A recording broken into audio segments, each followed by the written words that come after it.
नमस्कार मंडळी, आपलं सर्वांचं संस्कार मॅथ्स क्लबमध्ये स्वागत आहे. मंडळी, या ठिकाणी आपण महाराष्ट्र शासनातर्फे घेण्यात येणाऱ्या MTS एक्झामच्या डाक विभागामध्ये पेपर 5 जानेवारीपासून तर 21 जानेवारीपर्यंत विचारलेल्या गणित आणि बुद्धिमत्ता प्रश्नांचं स्पष्टीकरण पाहूया. या अगोदर सुद्धा आपण गणित आणि बुद्धिमत्ताचे प्रश्न जे विद्यार्थ्यांच्या माध्यमातून आपल्याला माहिती झाले होते त्या प्रश्नांचे स्पष्टीकरणाचे व्हिडिओ आपण घातलेले आहेत.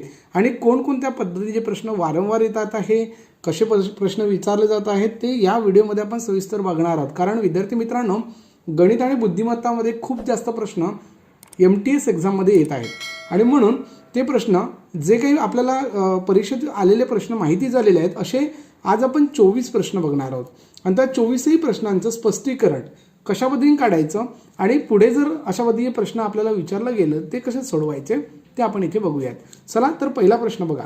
पहिला प्रश्न घातांकावर आधारित असलेला विचारण्यात आलेला होता आणि हा आतापर्यंतचा घातांकावर विचारण्यात आलेला चौथा प्रश्न असणार आहे. बघा, घातांकामध्ये जास्तीत जास्त प्रश्न विचारले गेलेले नाही आहेत, परंतु 4 प्रश्न आतापर्यंत विचारले गेलेले आहेत आणि त्यापैकी हा एक महत्त्वाचा प्रश्न आपल्याला इथे माहिती झालेला आहे. तो म्हणजे काय?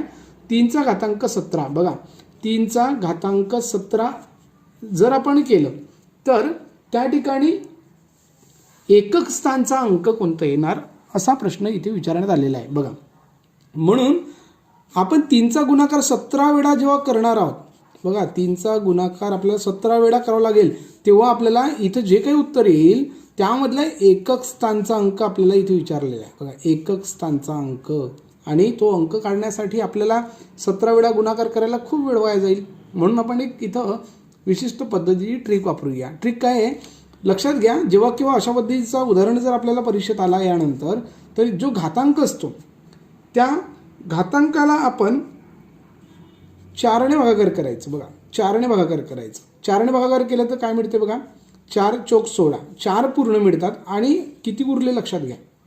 4ने भागाकार केल्यानंतर किती उरले, तर इथे उरले 1. जो 1 उरला तो महत्त्वाचा आहे, म्हणजे उरणारी संख्या इथे महत्त्वाची आहे हे लक्षात घ्या. म्हणजे 4 चोक 16 केल्यानंतर 16 वजा केल्यानंतर इथे 1 उरलं, म्हणून या ठिकाणी हा जो 3 आहे या 3चा घातांक ही उरलेली संख्या आपण इथे लिहायची. म्हणजे आता 3चा गुणाकार किती वेळा? एकच वेळा, कारण एक घातांक आपण उरलेला लिहिलेला आहे. आणि म्हणून विद्यार्थी मित्रांनो इथे लक्षात घ्या की 3चा घातांक 1 म्हणजे त्याचा अर्थ असा की त्याच्या एकक स्थानी 3 हा अंक येणार आहे. म्हणजे इथे जेव्हा आपण 17 वेळा गुणाकार करणार, जेव्हा किंवा घातांक असं जर आलेलं असेल तर त्याला 4ने भागाकार करा, उरणारी संख्या त्या संख्येचा घात घ्या आणि एकक स्थानचा अंक या पद्धतीने आपण काढू शकतो. विद्यार्थी मित्रांनो, अतिशय सोपा प्रश्न हा होता आणि या पद्धतीचा प्रश्न परीक्षेत आला तर या पद्धतीने सोडवून घ्यावा. प्रश्न क्रमांक पुढचा बघा, पदावलीवरचा प्रश्न आहे आणि पदावलीवर प्रत्येक शिफ्टमध्ये 5 ते 7 प्रश्न विचारले जातात. प्रत्येक शिफ्टमध्ये विचारले जातात आणि त्याच्यामधले काही प्रश्न प्रकार जे आहेत ते खूप रिपीट होत आहेत आणि कोणते कोणते प्रश्न प्रकार रिपीट होतात ते सुद्धा आपण बघणार आहोत. तर इथे बघा, कंसामध्ये 120/16 पुन्हा गुणिले A वजा 4 बरोबर 356 या पद्धतीने दिलेलं आहे आणि याची किंमत आपल्याला काढायची. तर यालाच बघा, आपल्याला 16ला 120ला पूर्ण भाग जात नाही, म्हणून आपण याला 120/16 असं लिहायचं. कारण आपल्याला इथे बेरीज आणि वजाबाकी भागाकार असं करावं लागतं, तेव्हा आपण आत्ताच त्याला असली संक्षिप्त रूप न देता, कारण भाग जातच नाही त्याच्यामुळे दशांश रूपात किंमत न काढता आपण काय करूया, इथे डायरेक्ट या पद्धतीने अंश आणि छेदाच्या रूपात लिहूया. हा गुणाकारात असणार आहे म्हणजेच 120A होणार, वजाबाकी 4 असलेलं हे इकडे नेलं तर ते बेरजेत जाईल, म्हणजे 356 अधिक 4 केले इकडे गेल्यानंतर तर 360 होणार. काय होणार? 360. त्यानंतर हा 120 गुणिले A बरोबर 360 गुणिले 16 या पद्धतीने आपल्याला हे भागाकारात जे छेदात 16 आहेत ते बरोबर चिन्हाच्या पलीकडे नेले तर गुणाकारात जातील. म्हणून A ची किंमत काढण्यासाठी आपल्याला पुन्हा हे 120 जे आहेत ते इकडे भागाकारात न्यावे लागतील, म्हणजेच 360 गुणिले 16 आणि छेदामध्ये आपल्याला 120 लिहावे लागतील. त्यानंतर बघा 0 0 कॅन्सल करूयात. त्यानंतर 12 1 12, 12 2 24, 12 3 36, म्हणजेच A बरोबर आपल्याला मिळते 3 गुणिले 16 म्हणजे 16 3 48. या पद्धतीने अशा पद्धतीचा प्रश्न जो आलेला होता त्या प्रश्नाचं उत्तर जे आहे 48 येणार होतं. आता पर्याय कोणकोणते पर्याय दिलेले होते ते काही नेमकेपणाने माहीत होऊ शकले नाही, परंतु ज्या ज्या विद्यार्थ्यांनी प्रश्न आपल्यापर्यंत पोहोचवले त्या सर्व विद्यार्थ्यांचं खूप खूप अभिनंदन. चला प्रश्न क्रमांक 3 बघा. एका नळाच्या तोटीने एक पाण्याची टाकी 20 तासात भरते. बघा किती तासात भरते? 20 तासात भरते. तर ती तोटी फक्त 7 तास चालली तर त्या टाकीचा किती भाग रिकामा राहील? बघा, रिकामा राहिलेला भाग इथे विचारलेला आहे. नाही लिटर दिलेलं आहे, नाही किती भरलेलं आहे, किती खाली आहे हे सुद्धा दिलेलं नाही. फक्त एवढं म्हटलं आहे की त्या पाण्याची टाकी 20 तासात ती भरते. त्या नळाने किती तासात? 20 तासात भरते. म्हणजेच त्या टाकीचे 20 भाग एकूण केलेले आहेत. लक्षात घ्या, जितक्या तासात ती भरते तितके एकूण भाग त्या टाकीचे केलेले आहेत, हे लक्षात घ्यायचं. त्याच्यानंतर बघा, एकूण ती टोटी जी आहे ते 7 तास चालते. म्हणजे 7 तास जर चालली तर 7/20 भाग तिचा भरेला आहे. कारण 20 पैकी 7 तास जर चालेल तर 7 तासामध्ये 7 भाग भरते. म्हणजे रिकामे भाग आपल्याला विचारला आहे, म्हणून आपण एकूण भाग जे आहेत ते 20च असणार आहेत आणि 20 पैकी 7 भाग तिथं भरलेले आहेत. म्हणजे 20 मधून आपण 7 भाग वजा करावे लागतील, तेव्हा आपल्याला उत्तर मिळेल 13. म्हणजेच 13 भाग नाही तर 13/20 इतका भाग त्या टाकीचा रिकामा असणार आहे. फक्त 13 भाग आपल्याला लिहून चालणार नाही विद्यार्थी मित्रांनो. 13 हे पूर्णांक आहेत आणि भाग जो असतो तो हा अपूर्णांकात आणि पूर्णांकात असू शकतो. आणि म्हणून 7 भाग भरले 7 तासात तर 13 भाग खाली असणार आहे. म्हणजे 13/20 इतका भाग त्याचा रिकामा असणार आहे. पुढे बघा, प्रश्न क्रमांक 4. सचिनने 5 डावात काढलेल्या धावांची सरासरी 60 आहे.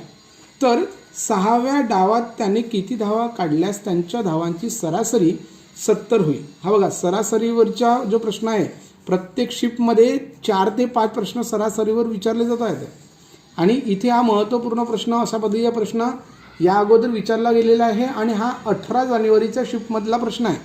आणि अतिशय सोपा प्रश्न आहे. 18 जानेवारीच्या शिफ्टमध्ये विचारला गेलेला प्रश्न. असाच प्रश्न प्रत्येक शिफ्टमध्ये विचारला जातो, परंतु त्या ठिकाणी शब्दरचना वेगळी आहे, संख्या वेगळ्या आहेत.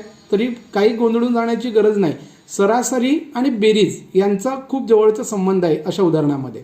आणि म्हणून इथे 5 डावांची सरासरी दिलेली आहे. किती? 60. तर 5 डावांमध्ये त्यांनी एकूण किती धावा काढल्या हे यावरून आपल्याला काढता येईल. म्हणून 5 डावांची धावसंख्या इथे काढून घेऊया. 5 डावांची धावसंख्या, धावसंख्या म्हणजेच एकूण रन. तर 5 डावामध्ये 5 गुणिले 60 करावं लागते. म्हणजेच 5 डावांची बेरीज मिळेल. 5 6 30 आणि 0 जसाच तसाच. म्हणजे 300 धावा सचिनने 5 डावांनी काढल्या. त्याच्यानंतर काय म्हणताय, 6व्या डावात त्याने किती धावा काढल्यास त्यांच्या धावाची सरासरी 70 होईल. म्हणजे 6 डावांची सुद्धा सरासरी आपल्याला दिलेली आहे. म्हणजे आपण 6 डावांची सरासरी सुद्धा इथे काढून घेऊया.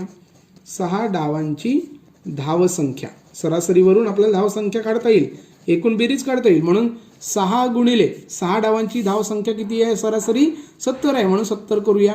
आणि इथे बेरीज गुणाकार केलं तर 7 6 42 आणि 0 जसाच्या तसाच. म्हणजे बघा, इथे आपल्याला एकूण धावा 6 डावांची धावसंख्या मिळाली 420 आणि 5 डावांची धावसंख्या मिळाली 300. तर आपल्या 6व्या डावात किती धावा काढल्या असं विचारलेलं आहे. आणि 6व्या डावातील धावसंख्या जी आहे ती या 420 मध्ये आहे. आणि म्हणून 420 मधून आपण 300 वजा करूया. आणि 300 वजा केलं तर आपल्याला इथे उत्तर मिळेल 0 2 आणि 1. 120 धावा इतक्या धावा त्या सचिनने 6व्या डावात काढल्या, हे यावरून आपल्याला लक्षात येईल. विद्यार्थी मित्रांनो, इथे म्हणजे वयावर सुद्धा प्रश्न सरासरीवर विचारले गेलेले आहेत किंवा संख्यांची सरासरी, क्रमवार संख्यांची सरासरी. तर त्या आधारित जर प्रश्न आले तर अशा पद्धतीने आपण सोडवून घ्यावं. यानंतरचा पुढचा प्रश्न बघा, प्रश्न क्रमांक 5. हा शेकडा बचत इथे विचारण्यात आलेल्या शेकडेवारीवर आधारित असलेला उदाहरण आहे. आणि शेकडेवारीवर सुद्धा प्रत्येक शिफ्टमध्ये 3 ते 4 प्रश्न येतात आहे. 3 ते 4 प्रश्न प्रत्येक शिफ्टमध्ये. मग त्यामध्ये शेकडा प्रमाण काढायचं आहे किंवा शेकडा बचत काढायची आहे किंवा शेकडा तोटा काढायचा आहे. तर या पद्धतीने शेकडेवारीवर आधारित असलेले प्रश्न, नफा तोटावर आधारित असलेले सुद्धा उदाहरणं हे शेकडेवारीत येतात. आणि म्हणून अशा पद्धतीचे प्रश्न कसे सोडवायचे त्यामधला एक प्रश्न आपल्याला माहिती झालेला आहे. तो बघा प्रश्न, की दरमहा 500 रुपये प्राप्तीतील 1000 रुपये दरमहा एक माणूस बचत करतो तर त्याची शेकडा बचत किती? बघा, इथे एकूण त्याची प्राप्ती आहे, प्राप्ती म्हणजेच कमाई आहे एका महिन्याची 5000 रुपये. आणि त्यापैकी तो किती जमा करतो? दरमहा बचत करतो 1000 रुपये बचत करतो. दरमहा 1000 बचत करतो.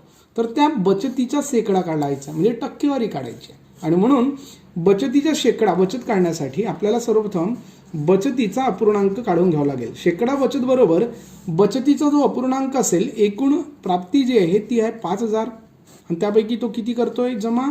बचत करतो 1000, म्हणजे हा झाला बचतीचा अपूर्णांक आणि त्याला आपल्याला शेकडेवारीत रूपांतर करायचं आहे. अपूर्णांकाला शेकडेवारीत रूपांतर करण्यासाठी 100ने गुणाकार करायचा नेहमी. इथे 3 शून्य वरचे आणि इथे 3 शून्य खालचे आपण कॅन्सल केले तर 1/5 आहे. इथे आपण भागाकार दिलं तर 20/25 100, म्हणजे आपल्याला इथे उत्तर मिळते 20%.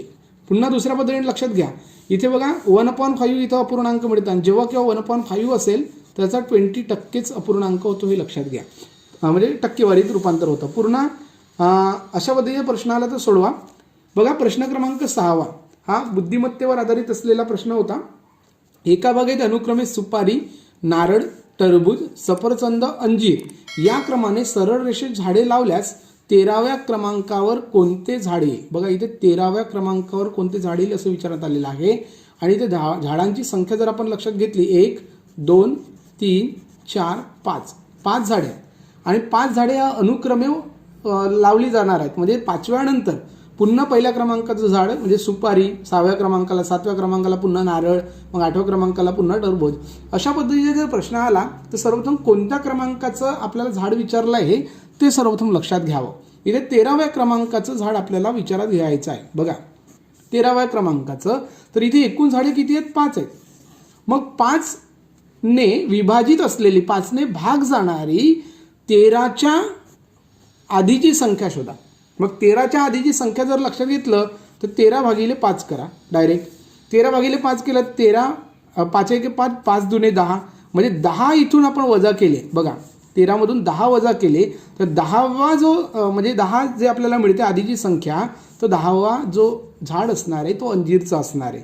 म्हणजे पुन्हा 11 पासून, बघा पुन्हा 11 पासून म्हणजे 10च्या पुढे 11 12 आणि 13 हे उरलेले 3 झाडे आहेत. ते 3 झाडापैकी पहिला झाड सुपारीचं असणार आहे, नंतरचं झाड नारळाचं असणार आहे आणि नंतरचं झाड टरबूजाचं असणार आहे. म्हणजे 13व्या क्रमांकाचा जो झाड आहे तो टरबूजचा असणार आहे. त्यानंतर प्रश्न क्रमांक 7 बघूया. बघा इथे एका वेळेस मी 4 प्रश्न लिहिलेले आहेत. एका वेळेस 4 प्रश्न लिहिलेले आहेत. ते 4ही प्रश्न एकाच पद्धतीचे आहेत आणि म्हणून असे एकाच पद्धतीचे प्रश्न जर परीक्षेत आले ते कसे सोडवायचे ते बघा. असा प्रश्न प्रकार जवळपास मला वाटतं 10 ते 15 वेळा विचारण्यात आलेला आहे. प्रत्येक शिफ्टमध्ये एक ना एक प्रश्न असा येतो आहे आणि अशा पद्धतीचे प्रश्न कसा सोडवायचा तो बघून घ्या. सर्वप्रथम काय करायचं, इथे कंसातील जी संख्या अंशात लिहा, कारण इथे गुणाकार आणि भागाकाराचा संबंध दिलेला आहे. बघा इथे भागाकाराचा संबंध आहे म्हणून छेदामध्ये हा अपूर्णांक लिहिता, म्हणजे हा कंस लिहिता येतो.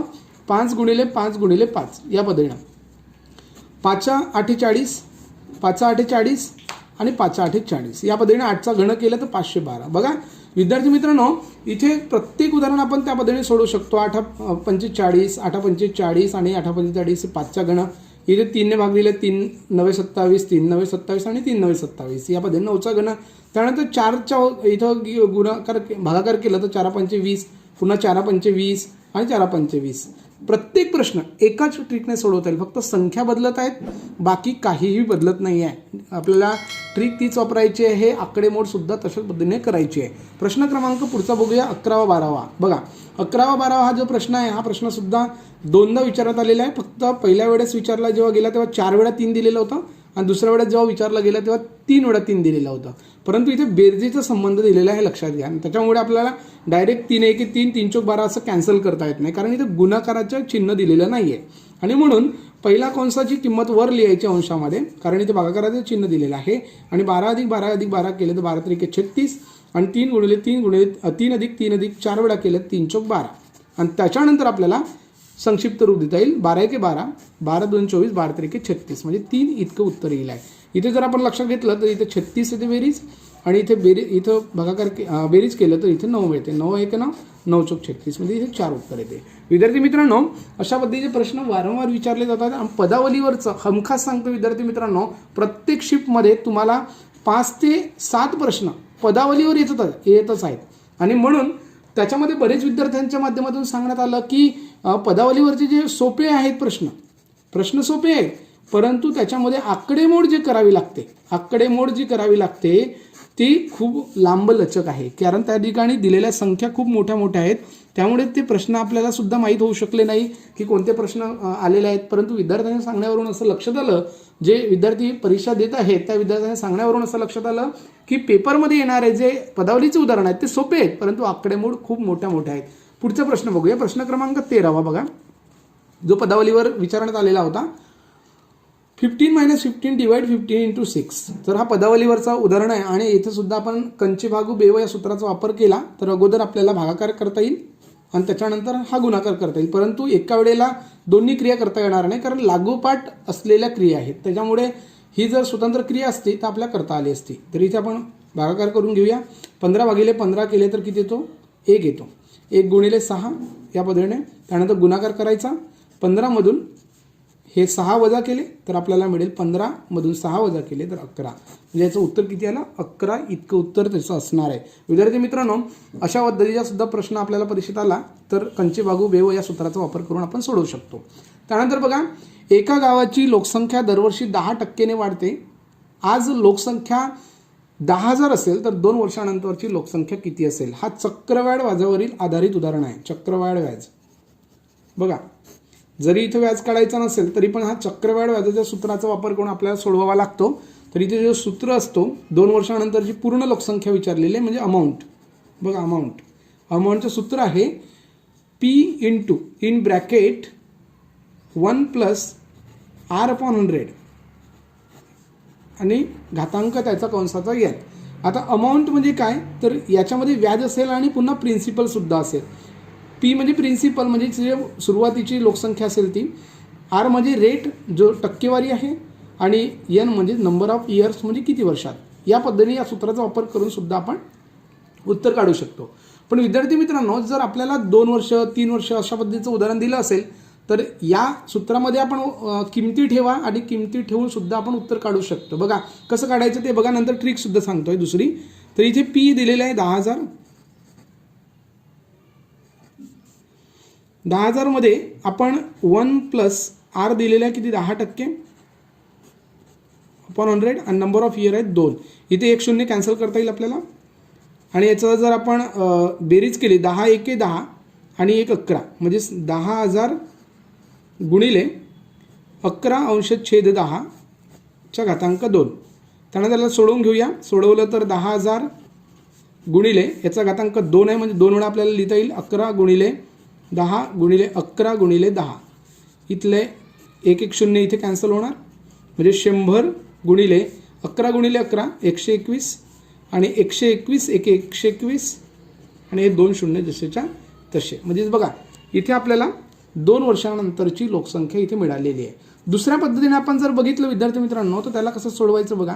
सुरुवातीला जी मुद्दल दिलेली आहे त्या मुद्दलीचे आपण 10% काढायचे, कारण 10% जर काढले तर एका वर्षात आपल्याला मिळेल 10% किती होणार? 1,000.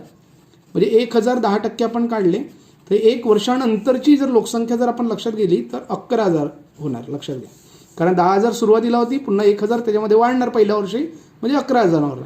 मग पुन्हा दुसऱ्या वर्षी 10% लोकसंख्या वाढवणार आणि 10% याचे जर काढले तर 1,100 होणार. आणि ह्या 11,000 मध्ये 1,100 मिळवले तर आपल्याला 12,100 इतके मिळतील. विद्यार्थी मित्रांनो, या पद्धतीने सुद्धा आपण उत्तर काढू शकतो. हा सूत्र आहे, या ठिकाणी हा प्रश्न आहे. समजा हा प्रश्न आपल्याला असा विचारण्यात आलेला असता की 2 वर्षा आधीची लोकसंख्या काढा, तर मग काय केलं असतं? तर त्या ठिकाणी हा सूत्र वापरायचा आहे, परंतु हा जो गुणाकारात लिहिलेला आहे P, या गुणाकारात लिहिलेल्या P ला आपण अंशामध्ये लिहायचे, अंश आणि छेदाच्या रूपात. म्हणजे amount = P upon 1 + R/100 into two the power n. या पद्धतीने आपण सोडवलं तर 2 वर्षाच्या आधीची सुद्धा लोकसंख्या काढता येईल. विद्यार्थी मित्रांनो, अशा पद्धतीचा प्रश्न जर आपल्याला आला तर हे 2 ट्रिक आपण लक्षात घ्या आणि पुढे येणाऱ्या परीक्षेमध्ये त्या आधारे आपण प्रश्न सोडवा. पुढचा प्रश्न बघा. प्रश्न क्रमांक 15. ए ने एक काम 5 दिवसात पूर्ण केले, बी ने तेच काम 7 दिवसात पूर्ण केले, दोघांना एकत्र मिळून तेच काम करायला किती दिवस लागतील? बघा, तर इथे आपण सर्वप्रथम 2 पद्धतीने याचं उत्तर काढू शकतो. तर इथे आपण ट्रिक सुद्धा बघूया. ट्रिक काय असणार आहे आणि पद्धत काय असणार आहे ते दोन्ही आपण, रीत आणि पद्धत, ट्रिक सुद्धा बघूया. सर्वप्रथम रीत बघूया. रीत काढण्यासाठी सर्वप्रथम एचे एका दिवसाचे काम काढून घ्या. 5 दिवसावरून एचे एका दिवसाचे काम जे आहे ते 1/5 होतं. बीचे काम आहे एकूण 7 दिवसात तो काम करतो, म्हणजे एका दिवसाचं काम 1/7. आणि दोघांनी मिळून विचारलंय म्हणजे ए प्लस बी करावं लागेल. आणि ए प्लस बी म्हणजेच काय तर 1/5 प्लस 1/7 या पद्धतीने करावं लागेल. आणि या पद्धतीने केलं 7 एके 7 आणि 5 एके 5 या पद्धतीने. आणि खाली 7 5 35 5 गुणिले 7.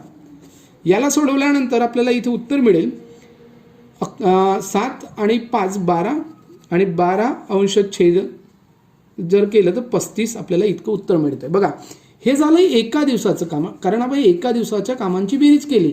तर ए आणि बीचं एका दिवसाचं काम झालं 12/35. तर इथे आपल्याला ते काम करण्यासाठी लागणारे दिवस काढायचे आहेत. किती दिवस लागतील तर दिवस काढण्यासाठी याचा गुणाकार व्यस्त करायचा 35 अंश छेद 12.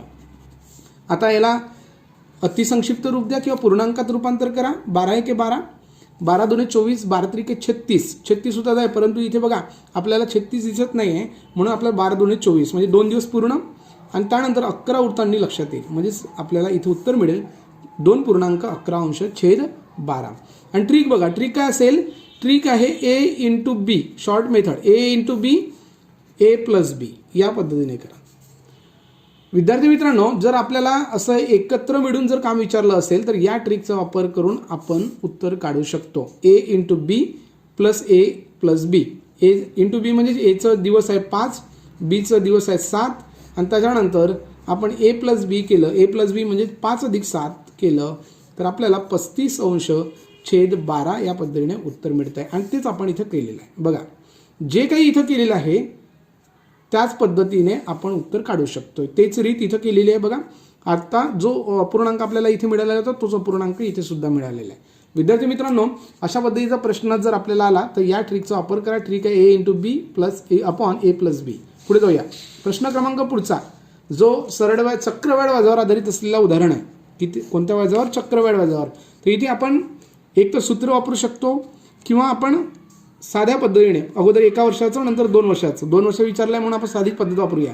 सर्वप्रथम मुद्दल दिलेली आहे 4,500 चे 10% काढा. 10% काढले तर किती मिळतील आपल्याला? 450. ते 450 इथे मिळवले तर आपल्याला उत्तर मिळेल 0. त्याच्यानंतर 5 5 आणि 4 9 9 आणि हे 4 दिशेचे तसे. त्यानंतर पुन्हा आपल्याला 10% काढावं लागणार कारण हा वर्ष एक झाला. हे वर्ष पहिले वर्ष. त्यानंतर दुसरे वर्ष, दुसऱ्या वर्षाचे चक्रवाढ व्याज पूर्ण. याच्यावर पुन्हा व्याज आपल्याला काढावं लागणार आहे. तर याचं 10% व्याज जो होणार आहे 1 0 आपण सोडायचं, एक अंक सोडला तर 495.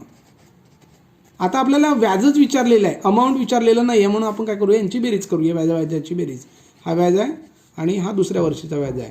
या दोघांची व्याजाची बेरीज केली तर 5, त्यानंतर 14 4 4 8 आणि 1 9 945 इतका त्यांचा व्याज येईल.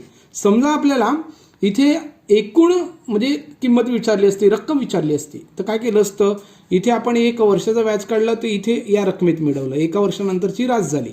मग पुन्हा या रकमेमध्ये हा व्याज मिळवावा लागला असता आणि जो याच्यामध्ये मिळवून जी रास मिळाली असती किंवा रक्कम मिळाली असती तिलाच आपण व्याज पूर्ण रास म्हटलं असतं. बघा हे 1 वर्षानंतरची रक्कम आणि हा दुसऱ्या वर्षाचा व्याज मिळून आपल्याला रास मिळाली असते, परंतु इथे व्याजच विचारले म्हणून आपण दोन्ही व्याजांची बेरीज केली.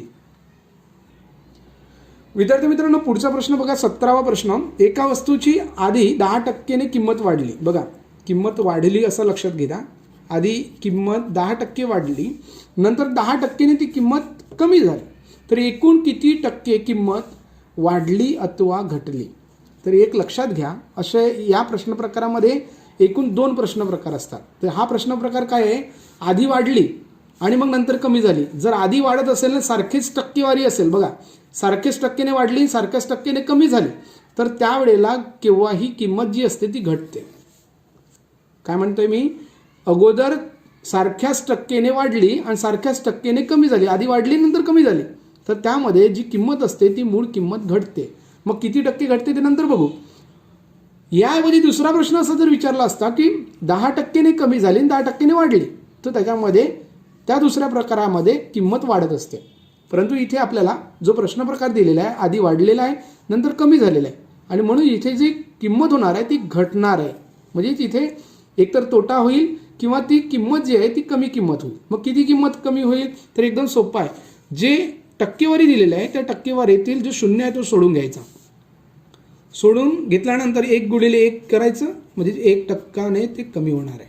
लक्षात घ्या. विद्यार्थी मित्रांनो, एक रीत सुद्धा आपण इथं बघू शकतो. काय करायचं, समजा ती किंमत असेल 100, समजा 10% वाढली. अगोदर किती वाढली, 10%, तर 110 ती किंमत होणार. मग त्या 110वर 10% काय झाली, कमी झाली. म्हणजे 110%वर आपण 10% कमी करूयात, म्हणजे 11 रुपये कमी करूयात. बरोबर की नाही. म्हणजे 11 रुपये जेव्हा आपण 100मधून जेव्हा 110मधून कमी करणार, 110मधून जेव्हा 11 रुपये कमी करणार तेव्हा आपल्याला किंमत किती मिळते, 99. आणि मूळ किंमत किती होती, 100. आणि 100 किंमत होती मूळ किंमत. आणि आत्ता 2 वर्षानंतर म्हणजे 2 वेळा आपण जेव्हा व्यवहार केलं तेव्हा त्याच्यामध्ये 99 किंमत आली. म्हणजेच किती टक्के कमी झाली, 1% कमी झाली. बघा, या पद्धतीने सुद्धा आपण ते काढू शकतो. फरक लक्षात घ्या. 2 प्रश्न प्रकार असतात. ते 2 प्रश्न प्रकार मी ऑलरेडी तुम्हाला सांगितलेले आहे. प्रश्न प्रकार 18 बघा. एक वस्तू 710 रुपयाला खरेदी करून 610 रुपयाला विकली तर तोट्याची 50% किती. तर तोट्याची 50% विचारले. काय करायचं आहे विद्यार्थी मित्रांनो, इथे वेळ वाया घालवायचा नाही. इथे आपल्याला जी विक्री किंमत दिलेली आहे, म्हणजे इथे खरेदी किंमत दिलेली आहे, विक्री किंमत दिलेली आहे. आधी तोटा काढा आणि तोटा काढून त्याचे 50% करा, म्हणजे अर्धे करा. जास्त वेळ घालवायचा नाही आहे. 710 मधून 710 वजा करा, म्हणजे इथे आपल्याला 100 रुपये मिळते. आणि त्याचे 50% काढण्यासाठी 2ने भागाकार करा, म्हणजे 50 रुपये. बघा, पुढे जाऊया.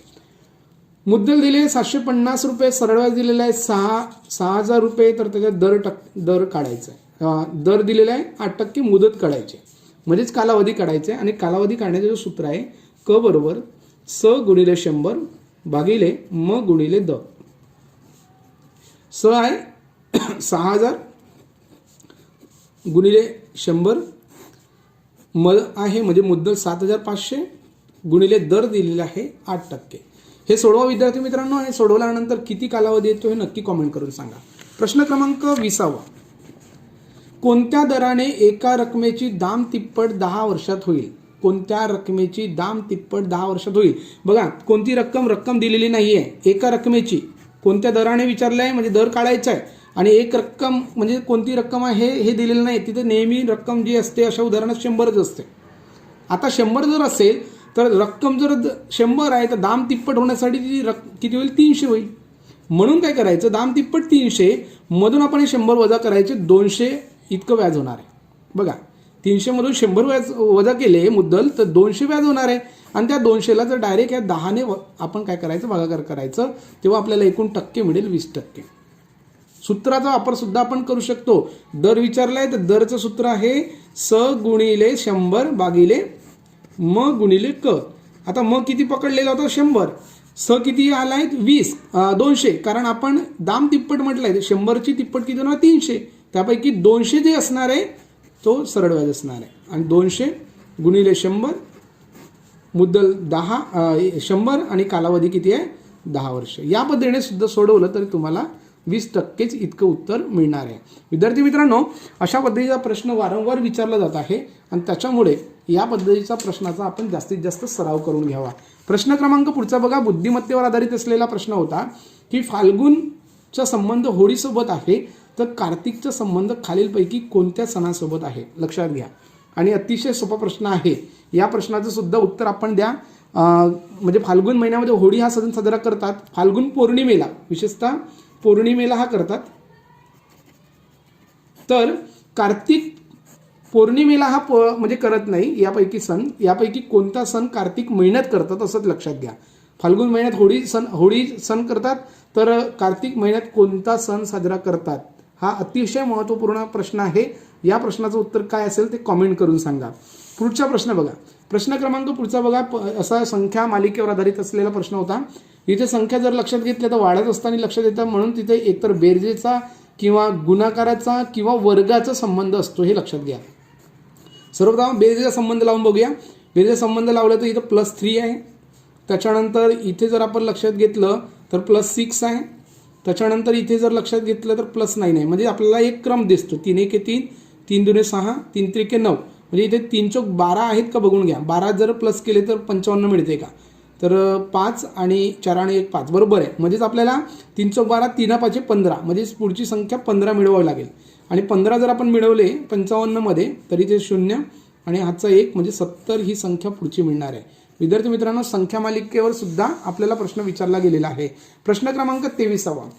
2500 मुद्दलीचे 10% दराने 2 वर्षाचे चक्रवाढ व्याज काढा. इथे बघा चक्रवाढ व्याजावर खूप सारे प्रश्न आलेले आहेत. 7 ते 8 प्रश्न प्रत्येक शिफ्टमध्ये येतात आहे. इथे 2 वर्षाचे चक्रवाढ व्याज विचारले. व्याज विचारले म्हणून आपण साधित पद्धत वापरूया. वर्ष पहिले घेऊया. वर्ष पहिले मुद्दल आहे 2500, किती टक्के? 10%. त्यापैकी एक अंक सोडून घ्यायचा, 250 इतकं व्याज होणार. तो 250 इथे मिळवला तर आपल्याला 0, त्याच्यानंतर हा 5, पुन्हा हा 7 आणि 2. त्याच्यानंतर दुसऱ्या वर्षाची मुद्दल जी आहे ती 2750 मिळाली. त्याचे पुन्हा 10% काढून घेऊया, तर एक अंक सोडला तर 270 मिळते. हे दोन्ही व्याजांची बेरीज करून घेऊया. 0 5 7 12 ते 2 हातचा 1 4 4 5 आणि 5 इतकं उत्तर मिळणार. म्हणजे 520 रुपये चक्रवाढ व्याज आहे आणि व्याजाची बेरीज करायची कारण व्याज विचारलेलं आहे. पुढचं बघा प्रश्न क्रमांक 24. इथे बघा अपूर्णांकाचे जे पदावली दिलेली आहे आपल्याला, तर कंस आधी सोडवून घ्यायचा आणि कंस आधी सोडवल्यानंतर आपल्याला उत्तर काढता येईल. परंतु बघा विद्यार्थी काय करतात, विद्यार्थ्यांनी सांगितले पदावलीत जे उदाहरणं येतात त्याच्यामध्ये आकडेमोड करताना खूप वेळ वाया जातो. परंतु इथे बघा गुणाकार आणि भागाकारच आहे म्हणून हा कंस जो आहे तो अंशात लिहायचा आणि त्याच्यानंतर हा जो भागाकार चिन्ह आहे त्याला छेदात लिहिलं आणि हा कंस खाली लिहायचा. 44 भागिले 11. आता बघा 11 भागिले 44 केलं तर 4 मिळते. आता 152 गुणिले 17 भागिले 4 आहे फक्त. 4 भागाकार करा. 4 त्रिके 12 किती? 4 त्रिके 12 उरले किती? 3. 4 8 32. 38 गुणिले 17 करा. आता 38 गुणिले 17 सोप्या पद्धतीने आपण करूया. सर्वप्रथम काय करायचं, या 2 अंकांचा गुणाकार करा. 8 7 56. 56चे 6 लिहा, आजचे 5 घ्या. त्यानंतर हा क्रॉस करा, किती? 7 त्रिके 21. पुन्हा हा असा क्रॉस गुणाकार करा 8. यांची बेरीज करा 6 आणि 8 14चे 4 हातचा 1 3 34चे 4 लिहा. त्याच्यानंतर हा गुणाकार करा. 3 1 3 मध्ये 3 मिळवा 6 646 इतकं त्याचं उत्तर येईल. विद्यार्थी मित्रांनो, अशा पद्धतीने आपण MTS एक्झाममधील पूर्णच्या पूर्ण प्रश्न आपण इथे घेतलेले आहेत. परंतु आपल्याला जर पुढच्या शिफ्टमध्ये गणिताचे प्रश्न जर आपल्या लक्षात राहिले तर या क्रमांकावर कृपया सांगावे कोणते कोणते प्रश्न आले होते, कसे प्रश्न आलेले होते. तर नक्कीच या क्रमांकावर जर आपण ते प्रश्न जर टाईप केले आणि सांगितले तर नक्कीच त्या प्रश्नाचं सोप्या पद्धतीने आपल्याला स्पष्टीकरण देण्याचा प्रयत्न नक्कीच केला जाईल. विद्यार्थी मित्रांनो, पुन्हा भेटूया पुढील व्हिडिओमध्ये. तोपर्यंत आपल्या सर्वांना नमस्कार.